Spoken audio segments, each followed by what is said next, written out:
Hello and welcome back to the show.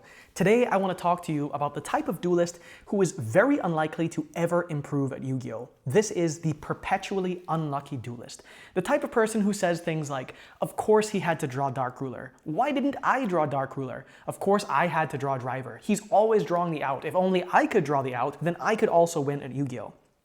This type of player is extremely unlikely to ever improve because they are failing to recognize basic patterns in gameplay and how their actions, either through deck building or actual gameplay, is resulting in them losing many more games than they actually should be losing. And this is tied to a major life lesson. One of the most interesting life lessons that I've heard is about the perpetually unlucky person. The type of person who says basically the same things as the perpetually unlucky duelist. Why did this have to happen to me? This type of thing always happens to me. This doesn't happen to other people. I would be doing so much better if this type of thing didn't happen to me. And these types of people aren't going to get better at life or whatever it is that they're trying to do because they don't recognize the basic patterns, the basic causality that is causing them to lose duels or lose in life. So, I will show you initially just some basic high-level dueling book gameplay in the background, but I also want to show you some interesting ideas that tie into this theme of how you can think about creativity in your deck building and in your gameplay without destroying your own competitiveness. And how an interesting example of a pro player that I like, one of my favorite pro players that I follow all the time, interesting meta calls that he has made that allowed him to play or win many more games than he otherwise would have won without actually having to become a more skilled duelist. So just some basic pattern recognition, some basic understanding of certain concepts in Yu-Gi-Oh! Can make your games go much more heavily in your favor if you understand them. So let me go through a few basic things as you watch this gameplay in the background, and then I will show you some different ideas of deck building I've had over different formats, and then one of my favorite pro players, Lorenzo Muselli, I think is his name, and a cool example of something that he did in Snake Eye format. So let me just flesh out a little bit more this idea of the perpetually unlucky duelist. I've once heard, for example, from a player that they only played one Ash Blossom in their deck because they drew it more often than when they played 3 in their deck. This is a true story. If you know me, by the way, from my locals, don't say anything, don't mention any names. But this is a true story. And obviously, it doesn't make any sense, but this type of mentality is very common, I've found, especially in players who haven't yet reached a level of understanding. When they look at a pro player's deck profile, they don't actually understand why is it that these ratios have been chosen as opposed to something else. And just net decking without understanding the basic concepts does not give you an idea of what the game plan is. The game plan, as you all know, is one of my favorite things to focus on in all of my videos. And having just a basic understanding of the game plan will radically improve your ability to improve as a player. So let me give you a basic example here. So this guy, Lorenzo Muselli, he often, not always, but often will try to think, if I am playing the best deck or one of the best decks in a given format, are there any adjustments, basic adjustments to deck building and game plan that I can make that will radically increase my chance of winning without me having to become a much better player and outplay my opponent every single game? So, for those of you who do not remember Snake Eye format or have intentionally wiped it from your minds, let me give you some basic context here to explain why such a basic idea can make you win many more games and you don't have to think of yourself as being a perpetually unlucky duelist. So this was a hand trap format, a heavy hand trap format. And many players complained that there was a lack of skill because if you drew more hand traps, you were much more likely to win that game than your opponent just because you had drawn more hand traps. Now there were some basic considerations like if your opponent goes normal summon Snake Eye Ash and declares effect and you have an Imperm in your hand and an Ash Blossom, you obviously do not use Ash Blossom. You use Imperm because you know that original Sinful Spoils exists in their deck, and even if you don't know if they've drawn it, there's no downside to holding the Ash because you could Ash the original Sinful Spoils if they have it, and you already had the Imperm for the Snake Eye Ash. So, of course, in basically every meta, there is a very basic understanding of how the decks work or how the game plan works and how you have to sequence your interactions differently. You'll never be able to get away from that. But let's say that you have a very basic understanding of a given meta and you're trying to think, how do I adapt? So imagine that we are in a heavy hand trap format where players are playing 18, even 20, sometimes 22 low impact or medium to high impact hand traps in their deck. What are you supposed to do? So in this case, he decided to play 2 different things differently from everyone else. The first was a pretty large Kashtira package.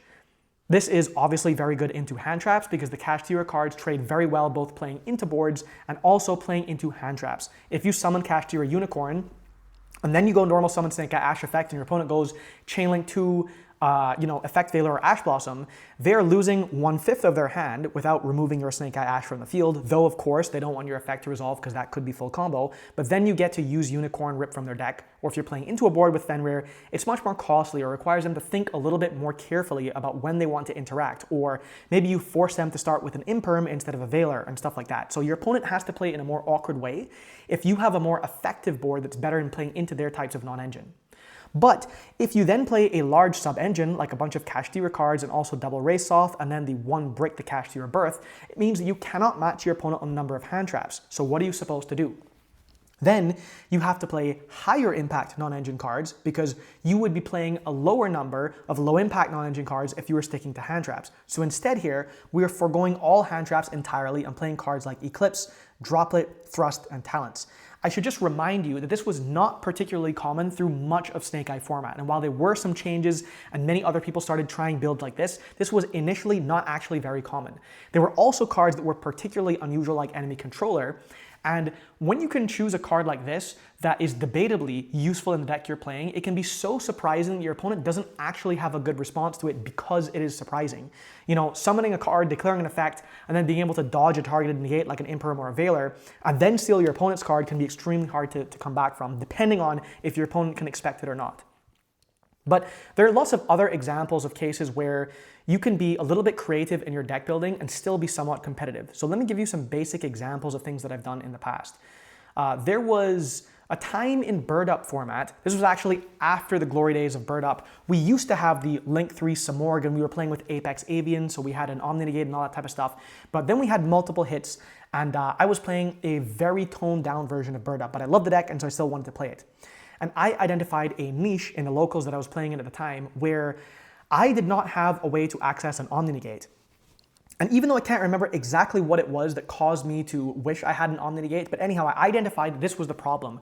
One of the major problems in my deck is that I did not have an Omni Negate. And if I had an Omni Negate, I'd be able to play this deck much more effectively and guarantee things like my Tri-Brigade Revolt to resolve, etc., etc.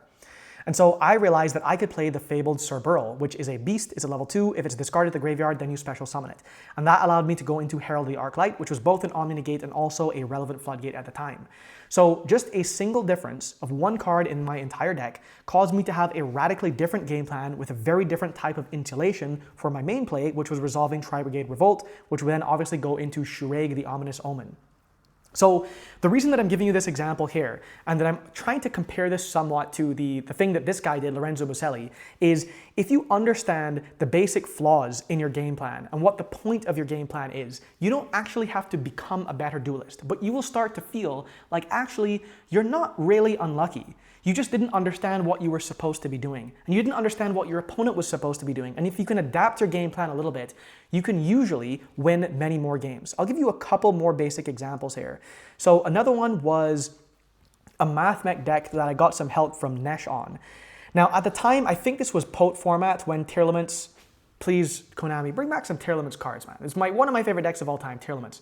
But anyhow, Tearlaments and Sprite had just come out, and when I was playing, I don't remember exactly what the card was, but there was some continuous spell or trap card that was a huge problem for me. And I figured out, actually this was Nesh's idea, that Cynet Crosswipe was a good response to that type of card. So much so that we decided to put it in the main deck. So the idea here was playing into a board, you would be able to use this card and possibly also dodge something like a targeted negation on your monster. But you could also set it, because I don't remember if it was Skill Drain or something else, but if you were going first, you could also set it and you'd still be able to use it as some other type of interruption.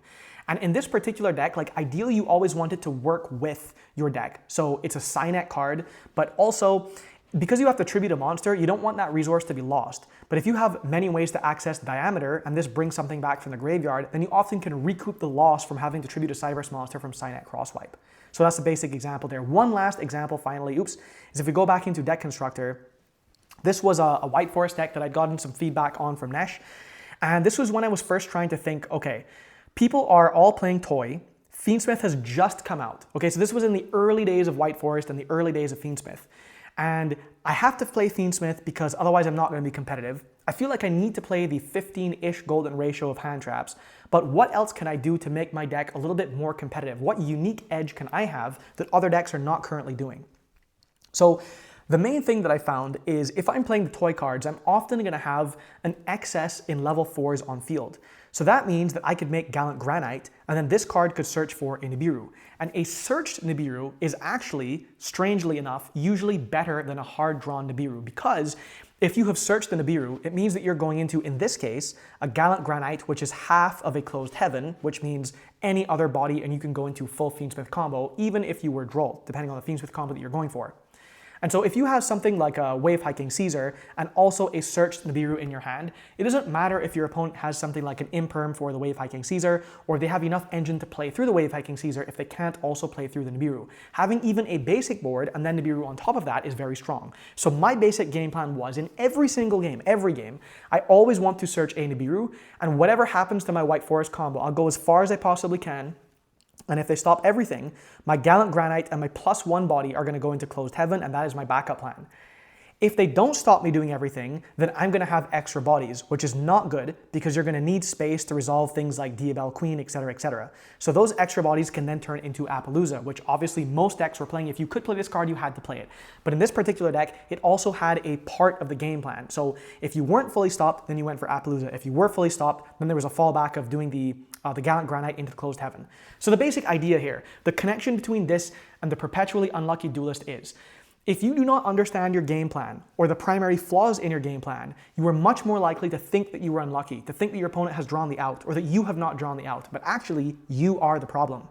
So guys, think a little bit more about the game plan.